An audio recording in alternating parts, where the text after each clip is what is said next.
لا انت اللي غاليين ازيكم، ده انا عاملين معاكم مصطفى صورت لكم فيديو جديد ورياكشن جديد. لو انت اول مره تشوفنا حابب تنضم للعبه بتاعتنا، كل اللي عليك تعمله انك تنزل تشترك في القناه بالزرار الاحمر تحت، تنزل اضغط عليه. انت كده خلاص انضميت للعبه بتاعتنا، وانا مبسوط جدا ان انتوا تنضموا للعبه بتاعتنا وتكبروا العيله بتاعتنا. متحمس جدا بالناس اللي بتنزل تشترك عشان هي بتدعمني وبتشجعني ان انا اقدر اكمل. سيب لايك للفيديو، قول في الكومنتات ايه الفيديو او ايه المحتوى او فكره الفيديو اللي تبقى محتاجها المره الجايه نعمل عليها رياكشن. لو انت مش تابعنا على الانستجرام او على الفيسبوك، هتلاقي الانستجرام والفيسبوك في الديسكربشن او في اول كومنت مثبت، هتلاقي الانستجرام ظهر قدامك على الشاشه. روح تابع هناك عشان انت فاتك هناك حاجات كتير جدا جدا جدا، وبدردش مع اولاد عيلتي هناك. هنبدا الفيديو او الرياكشن بعد الانترو على طول.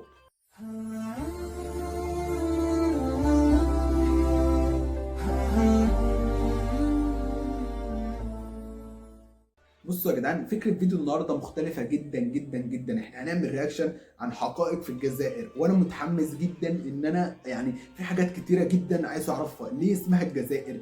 ليه بيتكلموا الفرنسيه، اللغه الفرنسيه اكتر حاجه عندهم؟ ليه اسمها بلد المليون ونص شهيد؟ ودي حاجه انا يعني انا عارف ان هي بسبب الثورات، بس عايز اعرف القصه الحقيقيه، عايز اعرف اكتر عن الجزائر. انا متحمس جدا، بدليل ان انا بعمل رياكشن عن المزيكا الجزائريه والري الجزائري وانواع كتير جدا من المزيكا الجزائريه. فعايز اعرف الخلفيه بتاعت المزيكا دي جايه منين، وايه البلد اللي جايبه المزيكا دي والحاجات دي كلها. فانا متحمس جدا ان انا اعمل رياكشن عن حقائق ونشوف الحقائق في الجزائر، عشان الفيديو ده بجد بجد هنطلع منه عارفين كل حاجه عن الجزائر. فانا متحمس، انا عايز اعرف ايه الجزائر، ايه قصه الجزائر بشكل عام كلها كلها يعني. فاعمل لايك للفيديو، ما تنساش تكمل معايا الفيديو للاخر، هنبدا رياكشن على طول. الكثير من العرب والمشارقة منهم تحديدا يعرفون معلومات قليلة عن الجزائر، ربما أبرزها أنها خاضت واحدة من أعظم الثورات الشعبية المسلحة ضد الاستعمار الفرنسي، والتي استشهد فيها ما يزيد عن المليون شهيد. مليون ونص شهيد؟ معلش انا كمصري وعن خلفيتي مع اولاد عيلتي اخواتي الجزائريين، اكتر حد كذا حد قال مليون ونص شهيد يا اسطى عشان ما تزعلش. ما تعرف كذلك بأنها بلد الفن والإبداع كده وموسيقى كده الراي الشهيرة. كده كده. وربما يعرف الكثير أيضا أن ثانيه يا جدعان، بعد اذنكم قولوا لي في الكومنتات تحت ايه الموسيقى الراي اللي تحبوا ان انا اعمل عليها رياكشن. قولوا لي اسامي اغاني او مغنيين تحبوا ان انا اعمل لكم عليهم رياكشن، ناس قويه جدا في الراي. قولوا لي في الكومنتات. نبدا نسمع بقى، عشان انا اسف ان انا بقطع عليكم. بهذا البلد منتخبا وطنيا لكرة القدم، مثل بلاده تمثيلا مشرفا في العديد من المحافل الدولية، آخرها أمام المنتخب الألماني بطل العالم عام 2014. جامد يا اسطى. في هذا الفيديو نستعرض معا بعض الحقائق التي ربما لا يعرفها الكثير من العرب عن بلاد المليون ونصف المليون شهيد. ايوه كده كده، انت صح، كده صح. عايز ابدا بقى افهم بقى، عايزين نسمع بقى، نسمع الجزائر وعظمه الجزائر. في عظمه، انت هتسمعوا عظمه سميت بجد. بالجزائر نسبة إلى بولقين بن زيري مؤسس الدولة الزيرية، والذي أسس عاصمته التي أطلق عليها اسم جزائر بني مزغنة، نظرا لوجود 4 جزر صغيرة بالقرب من ساحل المدينة. يعني هو عشان في 4 جزر اتسمت الجزائر، يعني بسبب 4 جزر بالشواطئ محيطه بالشواطئ فالجزائر. شوف والله بجد انا متحمس، انا متحمس. وما أكده تاريخيون عرب عظماء مثل الإدريسي وياقوت الحموي. وفي عصر العثمانيين شملت هذه التسمية جميع أنحاء البلاد. ويقال أيضا أن كلمة الجزائر تعود في الأصل إلى كلمة تيزيري التي تعني الليلة المقمرة. وحتى الاسم تزير الليله المقمره، الليله المقمره يعني الليله اللي فيها قمر مكتمل، الليله المنيره. اسم جامد. الجزائر هي أكبر دولة أفريقية وعربية ومتوسطية من حيث المساحة. ثانيه ثانيه ثانيه، شايفين المساحه قد ايه؟ انا يعني والله اول مره اعرف. انا الفيديو ده هطلع منه، يا ريت تكملوا معايا الفيديو الاخر عشان اما اسقط في حاجه تساعدوني، عشان انا بتصدم اليومين دول. انا يعني انا هتصدم في الفيديو ده كتير. انت شايف المساحه قد ايه؟ انت شايف مساحه الجزائر قد ايه؟ التي تغطي الصحراء منها 80%، كما تضم أكبر مساحة من الرمال المتحركة. يعني فيها رمال متحركه وفيها صحراء. انا كنت مفكر مصر اللي فيها صحراء، طلع الجزائر. يعني احنا بالنسبه للجزائر حاجه صغنططه كده، ورمال متحركه كمان. انت فاهم اللي كان فيها عنتر بن شداد في المسلسل لما سقط في الرمل؟ لو حد عارف المسلسل يعني الفيلم بتاع عنتر بن شداد، لما وقع في الرمال المتحركه وطلع والكلام ده. استعملت الجزائر سابقا عدة أعلام ظهر آخرها أثناء حرب التحرير، والتي ترمز. ده اخر علم، انا اللي اعرفه باين الامازيغي، اعتقد ده كان علم قديم اصلا ولا واتغير، ولا هو لسه موجود، ولا ايه بالظبط يعني؟ ده اللي اعرفه، مش عارف ايه الاعلام اللي قبل كده يعني. يا ريت مش هتعرفوا تسيبوا لي في الكومنتات لو في اعلام بتنحط في الكومنتات حطوها لي، لو ما فيش روحوا على الانستجرام هتلاقوه ظهر قدامكم، ابعتوا لي اشكال الاعلام او خدوا سكرينات صور وابعتوا لي، عايز اشوف الاعلام برضو بجد. ألوانه عايزين نعرف بقى الأبيض العالم إلى حب تكوينه ايه. السلام، والأحمر إلى دم الشهداء، والأخضر إلى التطور والازدهار، ويرمز الهلال والنجمة إلى دين الإسلام. عالم جميل يعني شامل كل تعد حاجه. الجزائر في الأساس بلدا موحدا دينيا ومذهبيا، فالإسلام يعتنقه 99% من السكان، وقد زال التأثير الجزئي للمسيحية بعد الفتح الإسلامي، وانتشر الإسلام ليكون الدين الأوحد، باستثناء فئة يهودية تدعمت بنزوح اليهود الأندلسيين مباشرة أو عبر دول أوروبية أخرى. اليهود دول حاشرين نفسهم في كل حاجه، حاشرين مناخيرهم في كل حاجه. انا عايز يعني عايزين ولع بجد يعني. يعني هتلر لما عمل كده كان عنده حق بجد، حاشرين نفسهم في كل دوله وفي كل خندق. ايه يا عم ده؟ في العهد العثماني كان المسيحيون بالبلاد من العسرى الأوروبيين، إلا أنه أعيد إحياء المسيحية في المنطقة مرة أخرى في القرن التاسع عشر بعد الاحتلال الفرنسي. يعني بعد الاحتلال الفرنسي ما كانش، قبل الاحتلال ما كانش فيه مسيحيه، رجعت المسيحيه بعد الاحتلال الفرنسي. انا حاسس بقى ان احنا نبدا نفهم قصه المليون ونص شهيد تاني، عشان انا متحمس جدا بجد ان انا افهمها. قدوم عدد كبير من المستوطنين والمهاجرين الأوروبيين الذين أطلق عليهم لقب الأقدام السوداء. الاقدام. طب هو قال لي اقدام سوداء ليه؟ اقدام سوداء يعني قدومهم يعني كان نحس، او الشعب كان مش مبسوط مثلا؟ كان الساحل الجزائري جنة قراصنة البحار بين القرنين السادس عشر والتاسع عشر، حيث قضى القراصنة هناك عشرات السنين يسرقون حمولات السفن الغربية ليقدموا الغنائم للسلطنة العثمانية. والله معلمين، والله معلمين وجدعان القراصنه دول. الجزائر دولة نفطية، حيث يستحوذ النفط والغاز على 98% من صادراتها. ايه يعني فيها 98% من الصادرات البترول عليا النعمه، اول مره اعرف يعني. انت متخيل يا جدعان؟ انا الفيديو ده انا عمال انبهر فيه، بنبهر في الفيديو ده بجد. ده ايه ده؟ الجزائر فيها كل ده؟ تعتبر الجزائر فيها الجزائر كل الدولة ده؟ الأكثر غلاء في المعيشة في منطقة شمال أفريقيا بالكامل. تعتبر أغاني واسطوانات الفنانين الجزائريين الأكثر مبيعاً في العالم العربي، ويتصدر القائمة كل من الشاب حسني والشاب مامي والشاب خالد. الشاب خالد ده اكتر حد مشهور عندنا في مصر على فكره يعني. شاب يقول لك ده بيسمع الشاب خالد بجد، اكتر حد مشهور عندنا الشاب خالد. انتوا اكيد عارفين يعني كده كده، ومعظمهم معروفين، بس اكتر اسم بيتردد الشاب خالد. في العقدين الأخيرين كانت الجزائر أكثر بلد عربي صدر لاعبي كرة قدم للغرب، نذكر منهم زين الدين زيدان لاعب المنتخب الفرنسي الأشهر. أنا كواحد ماليش في الكورة على فكرة يا جدعان، عشان ما هبتش، أنا ماليش في الكورة خالص، بس اسمع زين الدين زيدان أنا أعرفه.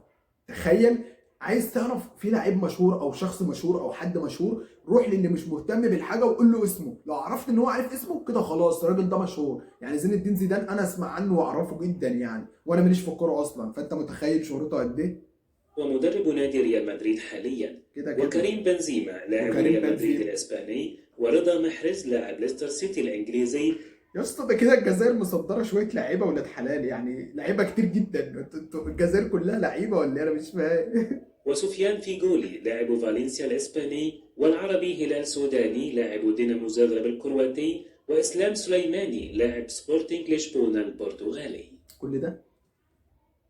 تعتبر سلسلة جبال تصيل ناجير الموجودة في الجنوب الشرقي للجزائر أكبر متحف طبيعي مكشوف في العالم، وقد أدرجته اليونسكو ضمن قائمة التراث العالمي عام 1986. كل دي حاجات، كل دي أماكن سياحية. يعيش في فرنسا أكثر من 1,700,000 جزائري حاليا، وتعتبر جاليتهم من أكبر الجاليات الأجنبية على الأراضي الفرنسية. يعني أكتر الناس في فرنسا هم الجزائريين. الجزائر هي الدولة الوحيدة التي توفر السكن لمواطنيها دون مقابل، حيث لم يسبق لدولة في العالم أن قدمت لمواطنيها سكنا يقطنون به دون مقابل. انت بتقول لي ان الحكومه بتقدم سكن للجزائريين بدون يا ريتني جزائري يعني، يا ريتني كنت جزائري بجد والله. اللي هو انت خلاص عايز تتجوز وعايز شقه، خد شقه ببلاش بجد يعني. ده انتوا في عظمه والله. وهو ما توفره الجزائر لمواطنيها حتى يومنا هذا. كمان. ورغم ذلك فإن الكثير منهم ما زال يشتكي من المعاناة. طب ليه كده طيب؟ الفترة ما بين 1991 و2000 هي الماضي الأسود للجزائريين، فقد عاش الجزائريون خلالها فترة رعب إرهابي كبير، ولذلك فهي تعد هاجسا يراود كل جزائري حتى يومنا هذا، حيث دخلت البلاد في عشرية سوداء نتيجة لتوقيف المسار الانتخابي نهاية عام 1991 واستقالة الرئيس الشاذلي بن جديد وانتشار الأعمال المسلحة. وصارت الأولوية في وضع حد لهذا الانهيار الذي استنزف الأرواح والطاقات، حتى بدأت بعض بوادر الانفراج تظهر بانتخاب عبد العزيز بوتفليقة رئيسا للبلاد، ومن ثم الشروع في اتخاذ إجراءات لوقف المسلسل التدميري الدموي. في تاريخ بيزعل بقى، في حاجات يعتبر بتزعل. شمال الجزائر منطقة زلزالية نشطة، ويعود السبب في ذلك إلى أن الجزء الشمالي من القارة الأفريقية وبخاصة الأطراف الشمالية للجزائر والمغرب تشكل منطقة تلتقي عندها الصفيحة الأفريقية بالصفيحة الوراسية، إلا أن معظم الزلازل التي تحدث في يا الجزائر نهار أبيض. ذات قوة ضعيفة، حيث تندر الحالات التي تزيد فيها قوة الهزة عن 6 درجات، يا نهار لأن أبيض. معظم الزلزال هذه مدمرها. الهزات تتبع في العادة بهزات ارتدادية لها طابع دوري قصير نسبيا. بس مدمره، في زلازل مدمره بيوت هنا، في زلازل مكسره الدنيا. يتكلم نصف الشعب الجزائري تقريبا اللغة الفرنسية إلى جانب اللغة العربية واللهجة الأمازيغية، خصوصا في شمال الامازيغيه، ايوه، ايه الامازيغيه دي بقى؟ يعني ايه الامازيغيه؟ الجزائريه ماشي تمام، العربيه تمام، الفرنسيه، ايه الامازيغيه بقى؟ الجزائر. والسؤال المحير: لماذا يتحدث الجزائريون الفرنسية؟ ربما هذا هو أول سؤال يطرحه العربي المشرقي بمجرد أن يستمع أو يشاهد وسائل الإعلام الجزائرية أو يخالط بعض الجزائريين مباشرة. ففضلا عن صعوبة اللهجة المغاربية عموما بالنسبة للأذن المشرقية، يكثر الجزائريون تحديدا من التحدث باللغة الفرنسية، فتتداخل الكلمات الفرنسية مع العربية مع الكلمات العامية، الأمر الذي يسبب معاناة في الفهم بالنسبة لعرب المشرق. اللي هو انت بتسمع اصلا واحد جزائري او واحد مغربي، انت بيبقى بيتكلم جمله تلاقيه يروح خابط لك شويه مغربي، شويه جزائري، شويه فرنسي، شويه مزيغي. الدنيا احنا بيبقى الكلام وصل لنا كوكتيل، انت فاهم؟ بيبقى فيه صعوبه، يعني في اللغه الانجليزيه يعني دي صعوبه اكتر من الانجليزيه، انت واصله لك؟ بس بيبقى لها نكهه حلوه كده، بيبقى لها لقد طعم. احتلت الجزائر من قبل المستعمر الفرنسي أكثر من 130 عاما، وعاشت عدة أجيال متعاقبة منها في ظل الاحتلال الغاشم الذي كان يرتكب أحط أنواع الممارسات التي يمكن تخيلها، 130 والتي من عام. بينها السعي إلى فرنسة الجزائر تحديدا إلى فرنسة الجزائر، يعني كانوا عايزين يخلوا الجزائر ضمن فرنسا، يضموها لفرنسا. جانب عدد من دول غرب أفريقيا عموما. دعنا نشرح الموضوع بشكل أبسط دون الدخول في تفاصيل تاريخية وسياسية معقدة. لم تكن بريطانيا مهتمة بنقل تراثها الإنجليزي اللغوي إلى الشعوب المستعمرة بشكل إجباري، فقد كانت إمبراطورية تسعى للنفوذ والسيطرة على مفاصل العالم عسكريا وسياسيا، وذلك على العكس من فرنسا التي كان جزءا أساسيا من سياستها الاستعمارية نقل تراثها ولغتها إلى الشعوب التي تستعمرها لتضمن بقائها تحت لوائها حتى بعد الانسحاب من أراضي. انت متخيل عشان يخلوكم او يخلوا الدولة، بس الجزائر نجحت انها تخلع من فرنسا. يعني فرنسا من جبروتها ان هي لما كانت تخش دولة عايزه تخليهم يتكلموا باللغه بتاعتهم ويعرفوا التراث بتاعهم كفرنسيين ويعرفوا التاريخ بتاعهم، عشان يبرمجوا الاطفال ويبرمجوا الشباب والناس اللي لسه طالعه جديد على فرنسا، ان انت تصحى تلاقي فرنسا موجوده، تتعود ان فرنسا موجوده. انت متخيل الجبروت بتاع فرنسا؟ بس على مين يا معلم؟ ده احنا الجزائر، انت واصل لك؟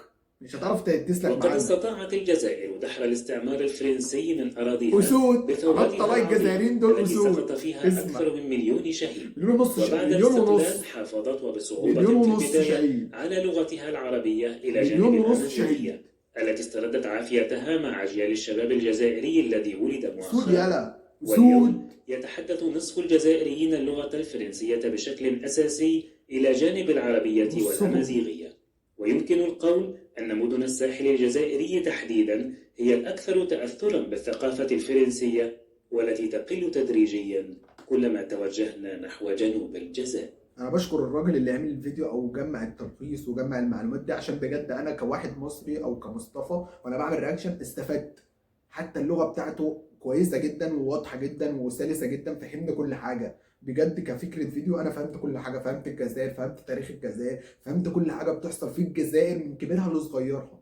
واصل لك؟ لو حابين السلسله دي من الفيديوهات قولوا له هنعمل لكم جزء تاني من السلسله. وصلنا اخر فيديو، وانت اول مره تشوفنا حابب تنضم للعيله بتاعتنا قول لي في الكومنتات انك مبسوط بالفيديو دوت، واشترك في القناه، شارك الفيديو المستقبل بتاعنا مع كل اهلك وزمايلك، وقول لي في الكومنتات ايه الاغاني او ايه الفيديو اللي انت تحب ان احنا نعمل عليه رياكشن المره الجايه. ما تنساش تابعنا على انستجرام، هتلاقي الانستجرام والفيسبوك في الديسكربشن او في اول كومنت مسبق هتلاقي الانستجرام ظهر قدامك على الشاشه. روح تابعنا هناك، لازم تنضم للعيله بتاعتنا. انزل اشترك بسرعه بسرعه بسرعه، وقول لي كومنت حلو وسيب لي لايك، فرحني كده بصوتني بجد عشان انا عايز انبسط. اشوفكم على خير في الرياكشن الجاي او في الفيديو الجاي ان شاء الله. سلام يا ولاد عيلتي، سلام يا بلد المليون ونص شهيد، سلام.